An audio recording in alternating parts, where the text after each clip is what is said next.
14 failed clinical trials, यही वो figure है जो कॉकरेन कोलैबोरेशन ने ग्रीन टी और वेट लॉस के कनेक्शन पर निकाला था। यानी 14 बार दुनिया के अलग अलग रिसर्चर्स ने साइंटिफिकली प्रूव करने की कोशिश की कि ग्रीन टी से फैट बर्न होता है, लेकिन क्लिनिकल एविडेंस बार बार फेल होता गया।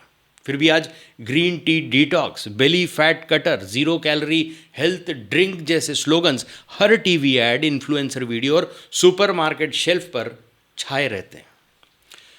लेकिन क्या कभी आपने सोचा, चाय के पौधे के निचले हिस्से, पत्ते और डंठल, जिसको कभी प्लांटेशन इंडस्ट्री में लेफ्ट ओवर्स या डस्ट माना जाता था, वही आज $1 बिलियन हेल्थ इंडस्ट्री का हीरो कैसे बन गया? नमस्कार, मैं उमेश देशपांडे और मेडिकल मिस्ट्रीज़ में आपका स्वागत है। आज खोलते हैं ग्रीन टी की एंटीऑक्सीडेंट स्टोरी के पीछे का पूरा हिडन ग्रीन ट्रूथ। तो सबसे पहले समझते हैं ब्लैक टी और ग्रीन टी में फ़र्क क्या होता है।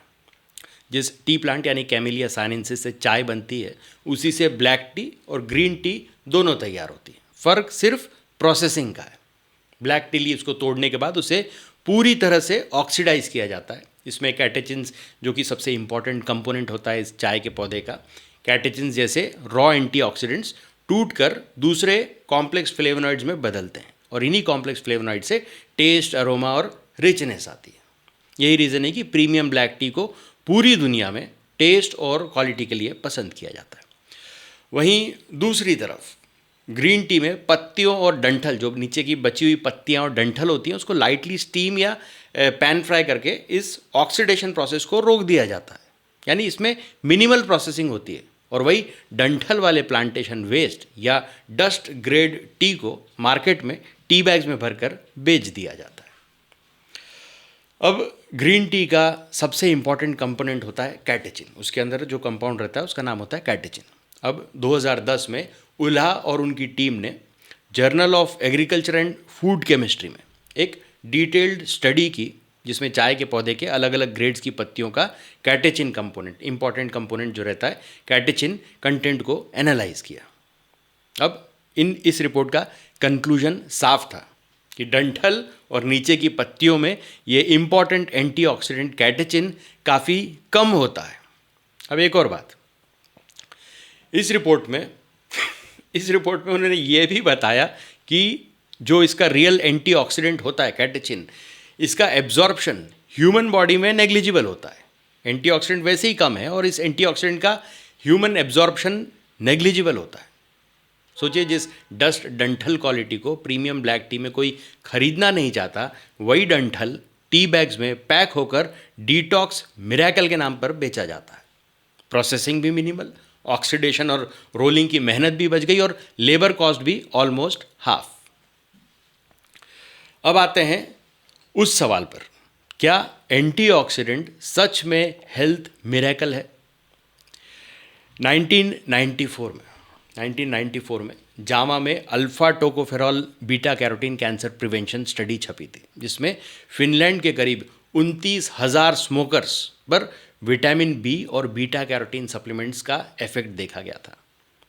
एंटीऑक्सीडेंट्स दिए गए थे। एक्सपेक्टेशन थी कि एंटीऑक्सीडेंट से डैमेज कम होगा, लेकिन आउटकम में लंग कैंसर का रिस्क उल्टा कुछ ग्रुप्स में बढ़ गया। ये डेटा बताता है कि एंटीऑक्सीडेंट को फ्री रेडिकल किलर कहकर बेच देना आसान है, लेकिन ह्यूमन ट्रायल्स में रिजल्ट्स इतने स्ट्रांग नहीं निकलते। अब दूसरी रिपोर्ट पर आते हैं। European food safety authority panel ने 2018 में अपनी सेफ्टी रिव्यू में लिखा था कि ग्रीन टी कैटेचिन्स अगर हाई डोज में लिए जाएं तो लीवर को भी डैमेज कर सकते हैं। उन्होंने कई ह्यूमन इंटरवेंशन ट्रायल्स की डेटा को रिव्यू किया, जिसमें देखा गया कि heavy consumption and concentrated extracts liver enzymes को एलिवेट कर सकते हैं और कुछ केसेस में हिपेटोटॉक्सिसिटी भी देखी गई। यानी डिटॉक्स कहकर जो कैप्सूल्स बेचे जाते हैं उनमें रिस्क फैक्टर्स को रेयरली डिस्क्लोज किया जाता है। अब आते हैं एक और स्टडी पर, कॉकरेन कोलैबोरेशन। ये सबसे इंपॉर्टेंट स्टडी है जो बताती है ग्रीन टी का असली सच। कॉकरेन कोलैबोरेशन पूरी दुनिया में अनबायस्ड मेडिकल रिव्यूज़ के लिए जानी जाती है। अब 2012 में उन्होंने ओवरवेट और ओबीस अडल्ट्स पर एक मेटा एनालिसिस किया। मेटा एनालिसिस मतलब बहुत सारे क्लिनिकल ट्रायल्स को एक साथ रख के देखना। अब इस मेटा एनालिसिस में, जिसमें ग्रीन टी के एक्सट्रैक्ट्स या बेवरेजेस से कितना रियल वेट लॉस होता है ये देखा गया था। करीब 14 हाई क्वालिटी क्लिनिकल ट्रायल्स को मिलाकर एनालिसिस हुआ और कंक्लूजन यही था कि एवरेज वेट लॉस इतना मार्जिनल था कि उसका क्लिनिकल रेलेवेंस बिल्कुल नेग्लिजिबल था। यानी green tea for fat burn या डिटॉक्स टी फॉर स्लिम बेली जैसी टैगलाइंस सिर्फ एड कॉपी है, एविडेंस इसका उतना स्ट्रांग नहीं है। अब बात आती है ग्रीन टी के एक्चुअल सप्लाई चेन की। ब्लैक टी में बेसिकली ब्लैक टी कैसे बनती है? ब्लैक टी में ऑक्सीडेशन, रोलिंग, ड्राइंग सब प्रोसेसेस में मशीन और बहुत सारा स्किल्ड लेबर लगता है।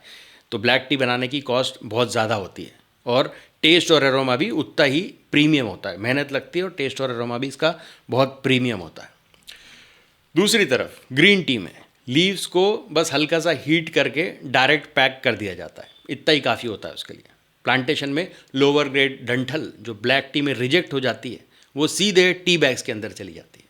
अब एक और रिपोर्ट बताता हूँ आपको। Harvard TN.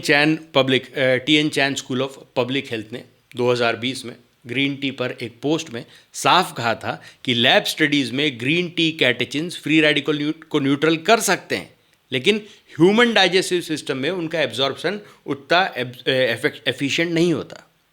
मतलब वो एब्जॉर्ब ही नहीं होती आपके पेट से, ये एंटीऑक्सीडेंट्स एब्जॉर्ब ही नहीं होते हैं ग्रीन टी के। यानी वो कहना ये चाहते हैं कि लैब टेस्ट ट्यूब रिजल्ट्स को ह्यूमन आउटकम मान लेना साइंटिफिकली फ्लॉड है, लेकिन यही मिथ ब्रांड्स एम्पलीफाई करते हैं।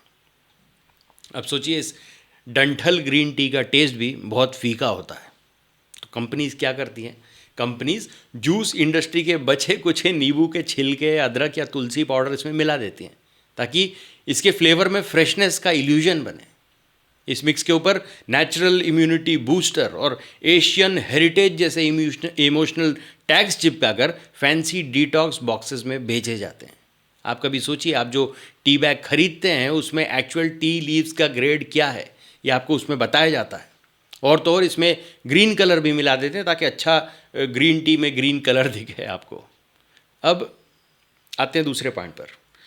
टी प्लांटेशन ओनर्स के लिए ये पूरा एक गेम एक जैकपॉट गेम है। सबसे पहले तो लोअर ग्रेड लीव्स डंठल जो पहले कंपोस्ट या लो प्राइस लोकल सेल में चली जाती थी, अब उन्हें फैंसी बॉक्सेस में 3 गुना दाम पर ये कंपनीज बेच रही हैं। अब इसमें प्रोसेसिंग कॉस्ट बची, लेबर कॉस्ट बची, एंटीऑक्सीडेंट के टैग के नाम पर हेल्दी लेबल भी लग गया। यही रीज़न है कि green tea bags globally mass produced हैं, क्योंकि डस्ट या लेफ्ट ओवर लीव्स डंठल बैग में अच्छे से छुप सकते हैं। अब इस नरेटिव को और सॉलिड साइंटिफिक पर्सपेक्टिव से देखिए। एंटीऑक्सीडेंट बेनिफिट्स की कोई एब्सोल्यूट गारंटी नहीं है। 1994 जामा की फिनलैंड स्टडी के बाद कई एक्सपर्ट्स कहते हैं कि ह्यूमन मेटाबॉलिज्म में एंटीऑक्सीडेंट सप्लीमेंट्स और फूड का इफेक्ट बहुत बहुत बहुत लिमिटेड रहता है। European food safety authority panel की रिपोर्ट ने भी इसी को रीएनफोर्स किया है कि हाई डोजेज में ग्रीन टी एक्सट्रैक्ट लीवर पर टॉक्सिक लोड डाल सकते हैं। 2020 हार्वर्ड की पोस्ट ने भी यही रिपीट किया कि लैब रिजल्ट्स को ब्लाइंडली ह्यूमन हेल्थ बेनिफिट्स नहीं माना जा सकता।